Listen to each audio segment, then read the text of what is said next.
하나님 말씀은 신약 성경 63페이지 마가복음 6장 30절부터 34절까지 봉독합니다. 사도들이 예수께 모여 자기들이 행한 것과 가르친 것을 낱낱이 고하니 이르시되 너희는 따로 한적한 곳에 가서 잠깐 쉬어라 하시니 이는 오고 가는 사람이 많아 음식 먹을 겨를도 없음이라. 이에 배를 타고 따로 한적한 곳에 갈새 그들이 가는 것을 보고 많은 사람이 그들인 줄 안지라 모든 고을로부터 도보로 그곳에 달려와 그들보다 먼저 갔더라. 예수께서 나오사 큰 무리를 보시고 그 목자 없는 양 같음으로 인하여 불쌍히 여기사 이에 여러 가지로 가르치시더라.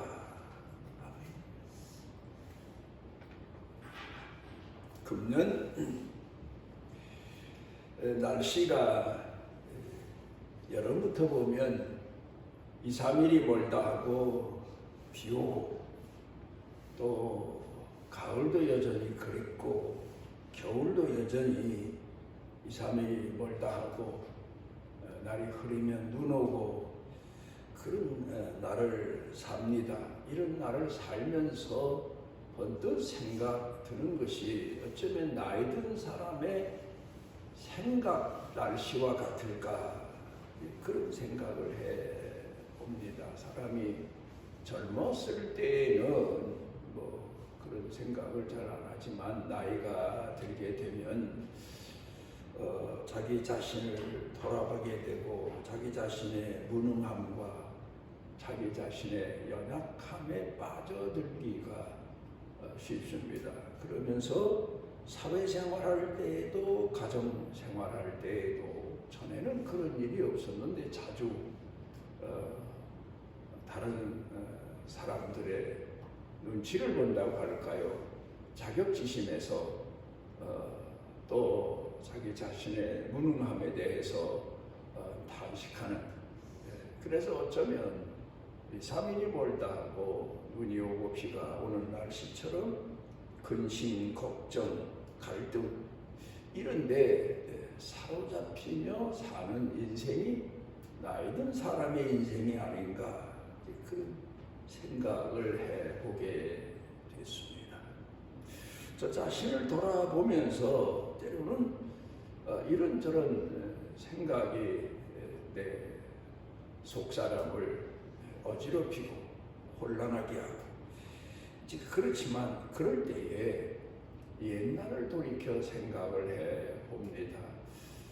내가 하나님 앞에 부름받아서 오늘까지 산 은혜가 얼마나 컸나 그런 걸 돌이켜 생각해 보면서 마음의 안정을 믿음을 하나님을 향한 사랑을 되찾을 때가 참 많습니다.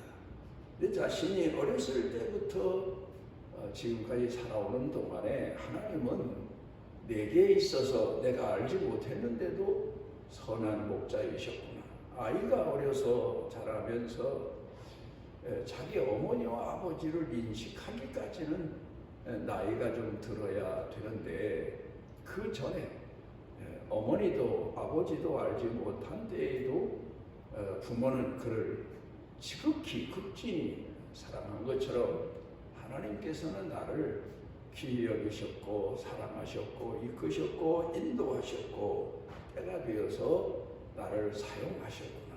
내가 하나님 앞에 부름받아서 살 때에도 내게는 많은 어려움과 역경이 있었고 낙담할 때도 있었고 궁지에 몰릴 때도 있었는데 그럴 때마다 하나님께서는 내 구원자가 되셨고 또 내 삶의 주인이 되셨고 내 어리석음을 깨우쳐서 주셨고 그러면서 선한 길로 이끌어 오늘까지 오게 하셨구나 이런 생각을 합니다. 그러면서 하나님은 동일하신 하나님 내가 어렸을 때에도 나를 사랑하신 하나님이 젊었을 때도 사랑하셨고 나이 들어서도 사랑하시는 하나님이시고, 내가 하나님 앞에 충성할 때도 사랑하시지만 내가 하나님 앞에 충성하지 못할 때에도 나를 사랑하시는 분이 하나님이셨구나. 나를 불쌍히 여기시고 긍휼히 여기시고 품에 품으시고, 이런 지금까지 하나님께서 내게 베푸신 은혜를 헤아리면서 다시 마음의 평정을 찾을 때가 참 많은 것 같습니다. 하나님은 동일하십니다. 옛날이나 지금이나 동일하십니다. 또 그런가 하면은 하나님은 꿈이나 생시나 동일하십니다. 우리가 꿈은 반대라고 하지만 보통 꿈은 반대의 경우도 있고 하루 생활과는 상관없는, 그런데 정신적인 내적인 갈등, 고민, 여러 가지 아픔 중에서 겪는 꿈도 있지만, 꿈에 하나님을 만났든 생시에 만났든 하나님은 동일하시다. 이게 제가 지금까지 살아오면서 경험한 그런 신앙의 중요한 부분입니다. 성경에 보면은 사무엘에게도 꿈에 나타나시고, 아브라함에게도 야곱에게도 꿈에 나타나시고, 또 생시에도 나타나시고 이끌어 인도하시고, 그런 걸 보면 하나님은 꿈이나 생시나 동일하시다. 하나님은 옛날이나 지금이나 동일하시다. 하나님은 내가 선한 사람이었을 때나 내가 어리석은 사람으로 추락했을 때나 여전히 사랑하시면 동일하시다. 그런 믿음을 헤아리면서 내 연약한 신앙이 다시 용기와 힘을 얻을 때가 많고, 또 때로는 내가 하나님 앞에 이렇게 사랑을 받고 있구나 하는 생각에서 스스로 신앙적 행복을 찾을 때가 있습니다. 사람에게 있어서 중요한 것은 현대인들이 말하는 행복한 순간, 행복한 마음가짐이 아닙니까? 언젠가 아주 오래전에 세계보건기구에서 발표한 내용을 보면 세계에서 선정한 36개국 나라에서 우리나라 사람들의 행복지수는 얼마나 되나 조사를 해보니까 겨우 27번째, 그러니까 36 나라 중에서는 행복하지 못한 인생을 살고 있는 나라 백성들이다. 왜 그럴까? 행복은 경제적인 문제일까? 아니면 또 다른 데 있나? 그런데 참 거기서 주는 교훈을 보면 방글라데시 같은 나라가 조사만 하면 행복지수가 거의 상위권 1등, 2등, 3등 거기에 들어가는 경우가 참 많습니다. 왜 그럴까? 그 나라 사람들은 사는 생활이 형편없는데 의식주 문제가 별로 해결되지 않은 사람들이 많은데, 그런데 그들은 순수한 겁니다. 단순한 겁니다. 비록 그들이 기독교 신앙은 갖지 못했지만 자기네 종교를 향한 신앙, 신이 순수하게 지켜져 왔기 때문에 그들은 못 먹어도 못 입어도 못 살아도 행복하다, 그런 마음을 가지고 산다, 그런 보고서가 있습니다. 사람에게 있어서 가장 중요한 게 뭐냐? 한국 사람에게 물어보면 누구나가 거의 다 답변하기를 의식주 문제가 해결되면 행복합니다, 그렇게 말할 겁니다. 그런데 성경으로 돌아와서 보게 되면 의식주 문제가 다 해결됐음에도 행복한 인생을 살지 못하는 그런 어리석음에 대해서 많이 지적하고 있습니다. 사람에게 있어서 가장 중요한 게 뭐냐? 예수님께서 사역을 시작하실 때에 40일 금식 기도하신 후에 마귀에게 시험 받으신 내용입니다. 사람에게 있어서, 삶에 있어서, 생에 있어서, 젊은이에게 있어서 가장 중요한 게 뭐냐? 오늘 현대 젊은이들에게 물어보면 직업이다, 그렇게 말할 거고, 주택이다, 그렇게 말할 거고, 그 다음에 가서는 직업, 주택, 또 그리고 건강, 뭐 이런 것들을 이야기하겠습니다만은, 그런데 그거는 진정한 행복의 의미를 깨닫지 못한 현실만 본 젊은이들의 좁은 소견이다 하는 것을 우리가 알 수가 있습니다. 예수님께서 보여주신 내용이 뭡니까? 무엇을 믿느냐 하는 것. 먹는 문제, 누리는 문제, 세상을 지배하는 문제, 이것보다 더 중요한 것은 무엇을 믿느냐. 여러분, 현대 젊은이들이 서로 사귀게 되고 또 그러다 결혼하게 되면 결혼 뭐 몇 주년 해서 서로 선물을 주고받습니다. 생일에도 그렇습니다. 그 중에서 가장 귀한 선물이 뭐냐? 여러 가지를 얘기할 수 있겠습니다만은 가장 귀한 선물은 바로 믿음입니다. 신뢰입니다. 사람에게 있어서 부모와 자식 간에도 그렇고 형제 간에도 그렇고 이웃 간에도 그렇고 서로 부부 간에도 가장 중요한 것은 인간에게 있어서 가장 핵심적인 것은 바로 믿음이다. 신뢰다. 그걸 성경 가운데서 가르쳐 주시고 있습니다. 마가복음 10장 가운데 보게 되면 어떤 부자 청년이 예수님에게 나와서 예수님께 여쭙기를, 선한 선생님이여, 내가 어떻게 하여야 영생을 얻으리까? 그러자 예수님께서는 그 청년을 향해서 먼저 일깨워 주십니다. 내가 어찌하여 나를 선하다고 하느냐? 예수님이 선하지 않으시다는 말씀이 아니에요. 이 청년이 선에 대해서 착각을 하고 있어서 그걸 깨우쳐 주시는 말씀을 하신 겁니다. 요한복음 10장에는 나는 선한 목자다, 예수님 말씀하셨어요.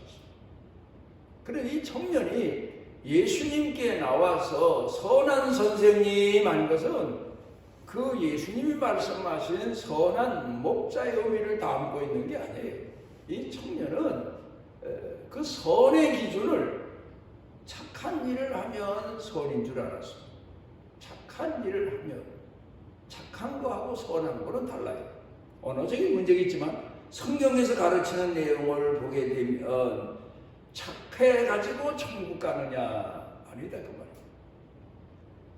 그래서 예수님께서 그 청년에게 내가 어렸을 때부터 영생에 대해서 공부할 때 무엇을 배웠느냐? 하나님의 말씀에 대해서, 계명에 대해서 내가 배우지 않았느냐? 그리고 예수님이 질문을 하십니다. 네, 그렇습니다. 그런데 그 계명은 제가 다 지켰습니다. 그렇게 말합니다. 그런데 이 청년은 바로 영생이, 구원이 하나님 말씀에 있다는 사실을 깊이 인식하지를 못하고 예수님께 나와서 뭐 여러 가지 질문을 했던 겁니다. 그리고 나는 착한 일 참 많이 했는데 왜 이렇게 마음이 불안하고 영생에 대한 확신이 없는 것 같습니다. 그래서 예수님께서 내가 지금 착각하고 있구나. 네 있는 거 다 팔아 가난한 사람에게 주고 나를 따르라. 나를 따르는 길이야.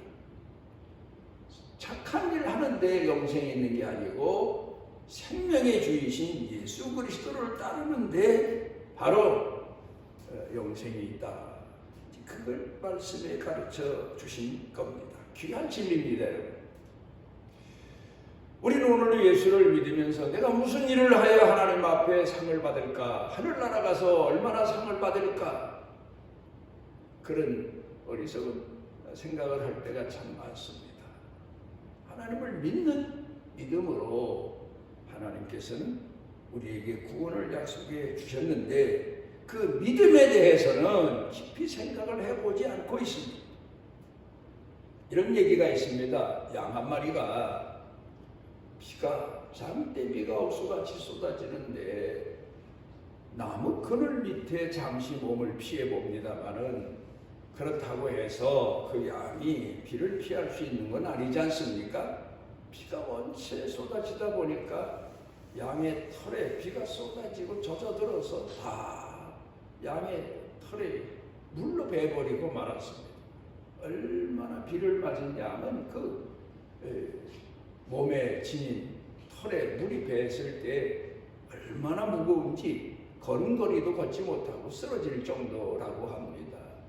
그래 그 양이 낙심이 돼서 비를 흠뻑 맞고 그 털이 무거워서 주저앉아서 낙심을 하고 있습니다. 그러면서 왜 하나님이 나를 이렇게 지으시는지 모르겠다. 불평을 합니다. 하나님을 원망합니다. 나를 왜 좀 건강하게 지으시고 비가 와도 긍둥거둥 뛰어다닐 수 있도록 그렇게 지으시지, 비만 오면 비만 맞으면 털썩 주저앉고 꼼짝도 못하고 그 무게 때문에, 털이 젖은 무게 때문에 이렇게 지어 놓으셨나. 그리고 낙담되어 있는데 하나님께서 그 양 앞에 나타나시고, 너 왜 그렇게 주저앉아서 낙심이 되어 있느냐. 하나님이 나를 이렇게 지으셔서 내가 털이 젖어서 걸음을 한 걸음도 걸을 수 없어 주저앉아 낙심이 돼서 있습니다. 그러자 하나님께서 그 양이 그러면 내가 너를 다시 사자로 지어주랴. 양이 생각을 해봅니다. 내가 사자로 지음을 받으면 지금까지 사자의 밤 노릇만 했는데 사자가 되면 다른 짐승들도 호령하면서 살 수 있긴 한데 문제는 그겁니다. 사자의 이빨에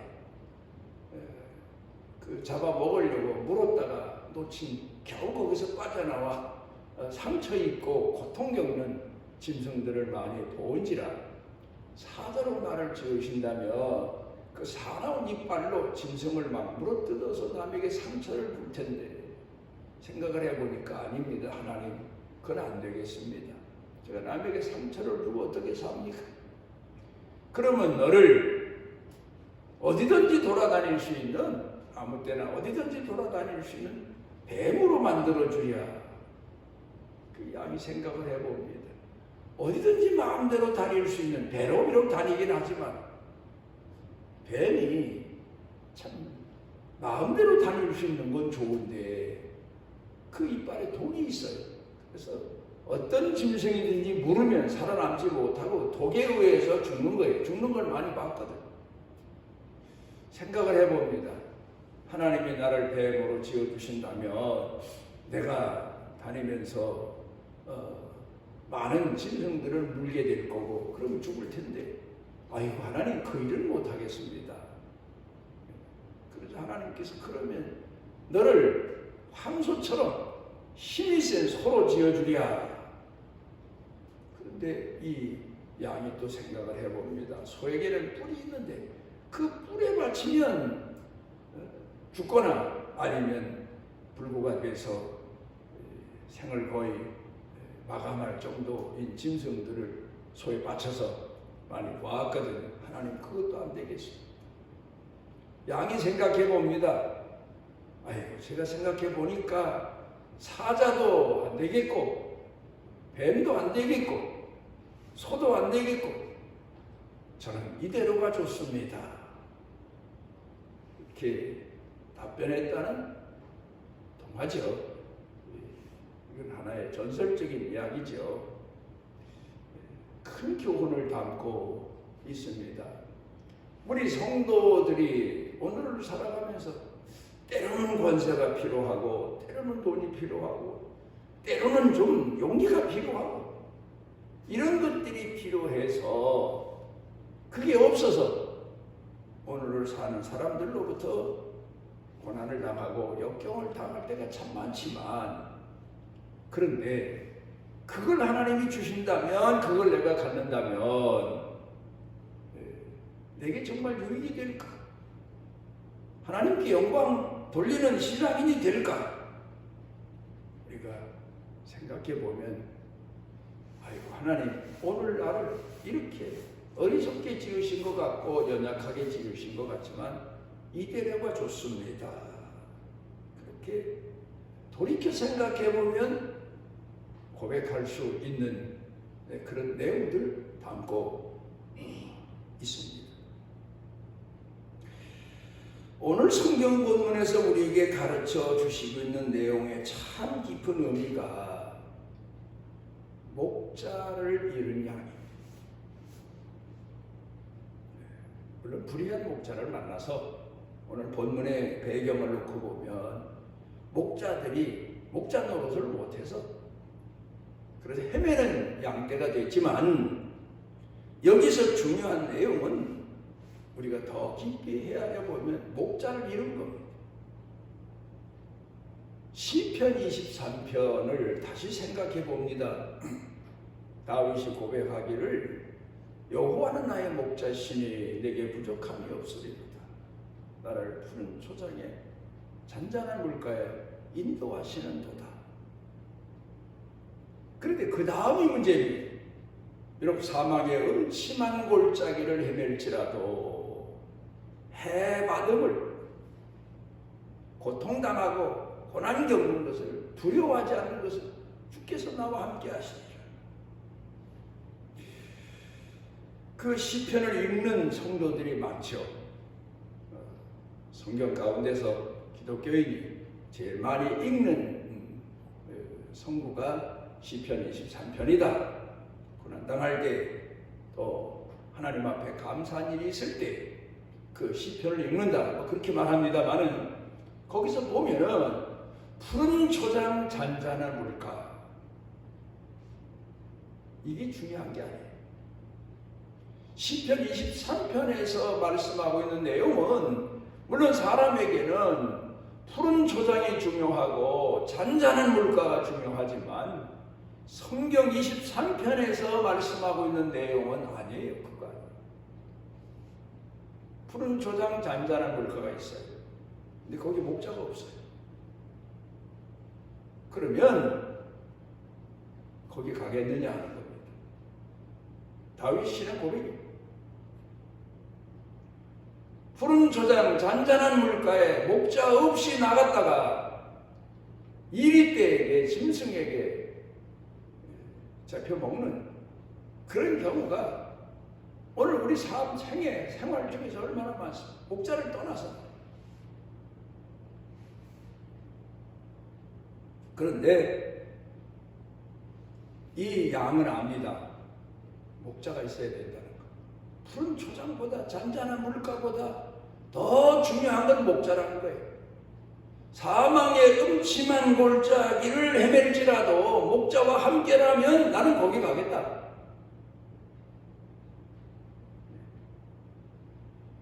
중요합니다. 요셉이 아버지 집에 있을 때 어려서 잔잔한 물가 푸른 초장에서 노는 양과 같았죠. 그런데 형들에 의해서 애국으로 팔려갑니다. 거기는 사막이 음침한 골짜기로 끌려갑니다. 그런데 중요한 것은 하나님이 함께 하셨다는 것. 애굽의 노예로 팔려가서 애굽에서 갖가지 고난을 겪다가 모함을 받아서 감옥에 가지만 거기도 하나님이 함께 하셨다는 거예요. 이게 중요한 거예요. 이스라엘 백성들을 하나님께서 훈련시키신 내용이 바로 이 내용입니다. 가나안 땅, 젖과 꿀이 흐르는 땅. 그게 중요한 게 아니었어요. 그들에게 중요한 것은 목자이신 하나님과 함께하는 신앙이었어요. 그런데 이스라엘 백성들은 종종 젖과 꿀이 흐르는 땅의 마음을 뺏겨서 목자를 버리고 방종하고 방탕하고, 그래서 하나님이 다시 그들을 목자가 얼마나 중요한가를 깨닫게 하기 위해서 고난의 길을 이끄십니다. 애굽에 있을 때에도 400년 동안 그들은 얼마나 많은 고난을 겪었습니까? 그런데 목자가 함께 계셨다는 것. 그래서 목자가 그들을 끌어내십니다. 홍해바다 앞에 가서 죽을 일이 생겼는데 목자가 거기 함께 계심을 그들이 깨닫지 못했어요. 광야에 가서 40년 동안 받은 연단이 하나님이 함께 하시면 산다. 가나안 땅, 푸른 초장, 젖과 꿀이 흐르는 땅에 살지라도 하나님이 함께하지 않으시면 소돔 고모라 성처럼 되고, 사막에 거할지라도 광야에 거할지라도 하나님이 함께하시면 살아남는다. 이 가르침 교훈입니다. 믿음의 교육입니다. 교훈입니다. 오늘 우리도 하나님이 믿음의 훈련을 통해서 하나님을 더 신뢰하고 더 믿게 하시는 것은 바로 고난의 길로 인도하십니다. 그래서 우리는 항상 하나님이 우리와 함께 하신 나를 돌이켜봐야 되고, 내가 하나님과 함께 거하나를 생각해 봐야 됩니다.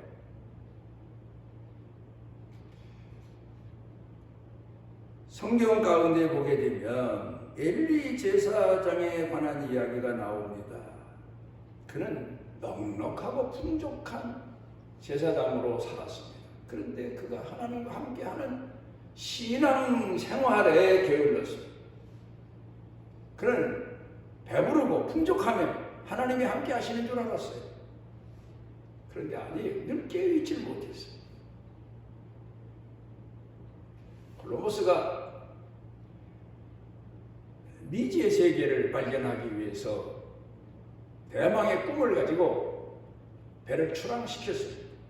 처음에 그 배에 탄 선원들이 얼마나 열광을 하며 콜럼버스를 존경했는지 모르고, 그런데 이게 한 달 가고 두 달 가고 배가 항해하면서 풍랑 만나고 다 지쳤어요. 폭동이 일어났어요. 돌아가자. 바다에서 헤매다가 그냥 빠져 죽을 거다. 미지의 세계는 없다. 돌아가자. 폭동이 일어났어요. 그래서 콜럼버스를 잡기 위해서 뒤졌는데 없어요. 뒤지다 보니까 배 맨 밑창, 거기 한 곳에서 콜럼버스를 발견했는데, 콜럼버스가 거기서 뭐 했나 하면 성경을 읽고 기도하고 있다는 거예요. 이렇게 붙들어서 끌고 와서 문초를 합니다. 그 복도들이. 당신은 이 풍랑 그리고 보이도 않는 미지의 세계 때문에 우리가 여기서 이제 기진해 죽게 됐으니 돌아가야 되겠다. 근데 배미창에서 뭐 했느냐? 나는 하나님께 기도했다. 하나님 말씀 뭐지요? 하나님이 선한 길로 인도하시리라. 그래서 그 콜럼버스의 대답과 자세, 폭도들이 감동해서 다시 콜럼버스를 따르게 됐고, 끝내는 미 대륙을 발견하게 돼서 역사에 큰 공헌을 하게 된 겁니다. 요나는 배미창에 가서 잤어요. 중요한 겁니다. 우리는 환난 날에 내가 스스로 깨어서 내 신앙을 깨워서 하나님이 함께 하심을 확인하고 믿음의 훈련의 길로 나아가야 되는데, 요나는 잤습니다. 콜럼버스는 깨어서 기도했어요. 오늘 우리가 살면서 낙담될 때 많고 암담할 때 많고, 그리고 하나님 앞에 내가 버림받진 않았을까 스스로 갈등할 때도 많지만, 이럴 때 가장 중요한 것은 나를 깨워야 되는 것. 말씀으로 깨웁니다. 성령으로 깨웁니다. 기도로 깨웁니다. 늘 사모하며 깨워야 돼요. 내 믿음이 깨면 내 믿음의 눈이 밝아져서 하나님이 이끄시는 길이 훤하게 보여요. 오늘 성경 본문에 헤매다가 선한 목자를 찾아서 헤매다 예수님 앞에 온 사람들, 예수님이 그들을 보시면서 목자를 불쌍한 양으로 보시고 그들의 기적을 보여주시고 예수님이 목자이신 것을 확인시켜 주시고, 그래서 그들이 목자를 만나는 귀한 복을 받게 됐습니다. 오늘 우리도 깨어서 사망의 음침한 골짜기를 헤매고 해를 받을지라도 주께서 함께 하시는 확신을 가지고 오늘을 살아갈 수 있는 믿음의 사람들이 되시기를 바랍니다. 우리를 주 앞에 모아주시고 우리를 권고해 주시고 올라온 새로운 세대에서 주의 긍휼하신 은혜를 사모하며 주님이 함께 하심을 더 확인하고 믿음을 지키며 믿음의 사람으로 연단되어 갈 수 있는 은혜와 은총 주셔서 감사합니다.